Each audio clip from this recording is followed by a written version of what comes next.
हाय, मेरा नाम स्वस्तिक है और आप देख रहे हैं स्वस्तिक ईडीयू। और ये वीडियो मैं बना रहा हूँ 1 साल बाद। जैसा कि कुछ लोगों को पता होगा कि राउज़ आईएएस में जो हादसा हुआ था, तो उसमें 3 बच्चों की जान गई थी। और मैं ये वीडियो इसलिए बना रहा हूँ क्योंकि I want to reach out to the families और I want to tell them that कि मुझे पता है कि दुनिया में किसी को ज़्यादा फ़र्क नहीं पड़ता इस चीज़ से, क्योंकि जब ये हादसा हुआ था तो आपको पता होगा कि बहुत सारे मीडिया हाउसेस आए थे, 2-3 दिन तक बहुत ज़्यादा कवरेज मिला था, सारे न्यूज़ चैनल पे ये सारी चीज़ें रन कर रही थी। लेकिन जैसे जैसे दिन बीतते जाते हैं खबरें बदलती जाती हैं और ये जो इंसिडेंस था ये कहीं ना कहीं इतिहास बन गया और कोई इस पे बात नहीं करने वाला, मुझे पता है। मैं इसलिए बात कर रहा हूँ क्योंकि that instance is very close to my heart. और कभी कभी ज़िंदगी में कुछ ऐसी चीज़ें होती हैं जिससे कि आप कनेक्ट कर पाते हो, जो कि मतलब एक टर्निंग पॉइंट होता है आपके करियर में, आपकी लाइफ में। और वो इंस्टेंस जो था, जो मेरी ज़िंदगी में एक बहुत बड़ा चेंज था। अब मैं अब जब बारिश होती है तो मैं बाहर निकलने से डरता हूँ। सो आई हैव अ फियर साइकोसिस कि वो एक चीज़ जो होती है आपको हमेशा के लिए कहीं ना कहीं स्कार कर जाती है। तो मैं बात करना चाहता हूँ उनके परिवार वालों से, Tania, Shreya and Nevin, the 3 people who lost their life in Rau's IAS coaching. तो अगर आपको हादसा न याद हो, क्योंकि ये पुरानी बात हो गई आपके लिए, तो मैं आपको बता दूं कि ये बात है 27 जुलाई 2024 की। पूरे दिन बारिश हो रही थी। शाम को 7 बजे ये इंसिडेंस हुआ था। और बताते हैं कि बाहर एक एसयूवी गुजरी थी जिसकी वजह से जो पानी जमा हुआ था सड़कों पे, उसकी वजह से दरवाज़ा टूट गया कोचिंग का और जितना भी पानी था वो बेसमेंट में जो हमारी लाइब्रेरी थी उसमें घुस गया। मैं निकल गया और बहुत सारे बच्चे निकल गए, लेकिन 3 लोग जो थे वहाँ पे फंस गए। लेकिन आपको एक बात याद है कि उस समय बहुत सारे बच्चे ऐसे थे जिन्होंने ये डिसाइड किया था कि they don't want to continue with the UPSC coaching. बहुत सारे लोग ऐसे थे जो दिल्ली छोड़ के जाना चाहते थे और बहुत सारे लोग गए भी वापस। लेकिन मैं आपको एक बात बताऊँ, मैं आपको एक आंकड़ा दिखाना चाहता हूँ। I just want to show you statistics. See this graph and you can see that the number of aspirants is keep on increasing और सीट्स जो हैं लिमिटेड हैं।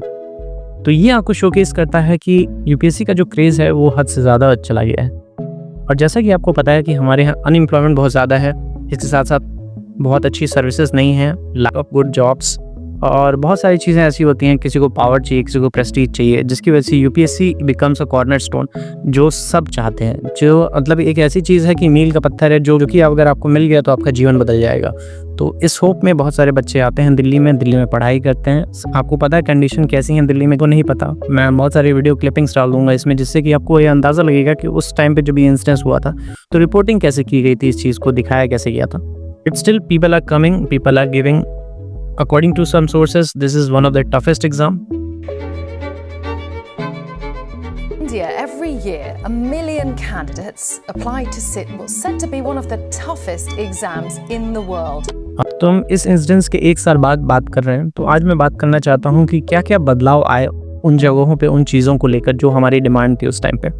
जैसा कि उस टाइम पे डिमांड सबसे बड़ा ये था कि 1 करोड़ रुपए हर बच्चे को दिया जाना चाहिए जिनकी डेथ हुई है। मुझे नहीं पता कि उनको पैसे मिले या नहीं मिले, उनके फैमिली को कंपनसेट किया गया या नहीं किया गया। So I don't want to comment on that. Second thing, सारे बच्चों ने ये आवाज़ उठाई थी कि ब्रोकरेज बहुत ज़्यादा लिया जाता है, उसके साथ साथ जो रूम्स हैं बहुत छोटे हैं। 20% ऑफ लाइब्रेरीज जो थी वो बेसमेंट में ही थी। तो ये सारे प्रॉब्लम्स की बात हुई थी। इलेक्ट्रिकल वायर्स थे वो क्रॉस करते हैं सिर के ऊपर से, तो क्या उसमें बदलाव हुआ और ड्रेनेज सिस्टम क्या वो इम्प्रूव हुआ, एमसीडी ने क्या कदम उठाया। तो इन सारी चीज़ों पे हम बात करेंगे। कुछ बदलाव तो मैंने ज़रूर देखा है। मैं गया था अभी कुछ दिनों पहले, तो मैंने देखा ओआरएन में कुछ ड्रेनेज के लिए 2 तरफ से वो नालियाँ बनाई गई हैं बड़ी बड़ी, जिससे शायद कुछ मदद मिले। लेकिन मुझे नहीं पता कितना इफेक्टिव होगा, क्योंकि अभी बारिश जब हुई थी तो फिर से वाटर क्लॉग हो रहा था। कितना हो रहा था मुझे ज़्यादा आइडिया नहीं है। और ये तो प्रॉब्लम आई थिंक दिल्ली की नहीं है, पूरे इंडिया में ही आप देख सकते हैं। अभी कुछ दिनों पहले गुरुग्राम में आपने देखा था क्या हाल था। और कोई भी शहर उठा लीजिए, सबका यही हाल है। दूसरी चीज़, क्या बेसमेंट की लाइब्रेरीज कम हो गई या फिर बंद हो गई? तो मैंने ज़रूर देखा है कि बेसमेंट की लाइब्रेरीज कम हुई हैं। मैं ये नहीं कह सकता कि सभी लोगों ने बंद कर दी या फिर बिल्कुल ही इलीगल हो गया है, लेकिन मैंने देखा है कि काफ़ी सारी लाइब्रेरीज जो हैं अब 2nd फ्लोर 3rd फ्लोर पे चलती हैं। So that's a change. और इसके साथ साथ जो वायरिंग्स थी वो उनको भी बाइंड अप किया जाता है। अब जो तारे जाते हैं, जैसे 7-8 तार एक साथ जाते हैं, तो उनको एक उससे बांध दिया जा रहा है ताकि सब ऊपर के ऊपर ही रहें।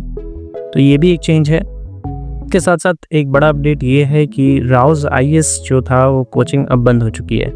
सो इतना मुझे पता चला मेरे सोर्सेज से, मतलब मैंने टीचरों से बात की है। I don't want to take the names but like they have given me this information कि राउज़ IAS कोचिंग जो है वो बंद हो चुकी है। इनके 2 शायद सेंटर्स थे, एक तो दिल्ली में था और एक बैंगलोर में था, तीसरा भी था शायद, लेकिन मुझे तीसरे के बारे में ज़्यादा आइडिया नहीं है।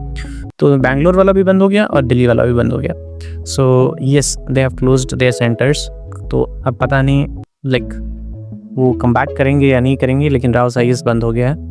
तो ये सिचुएशन है आज के दिन पे। At last I just want to give my tribute, और मैं श्रद्धांजलि देना चाहता हूँ उन 3 नामों को जो कि मेरी कोचिंग से थे और उस दिन मेरे साथ थे।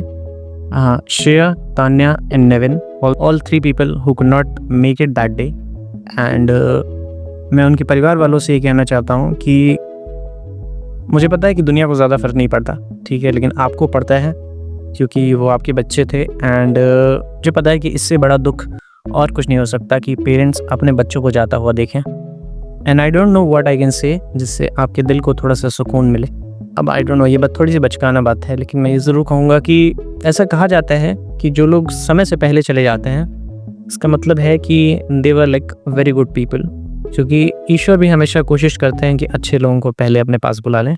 ये मैंने बचपन से सुना है, so it's a very cliche thing what I am saying.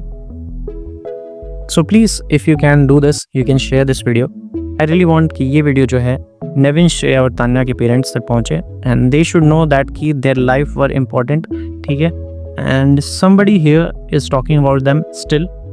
Their names वो इतिहास के पन्नों में एनग्रेव्ड हो चुका है, and they will always be remembered. That's what I want to say. Thank you very much for watching this video. If you can share, please do that.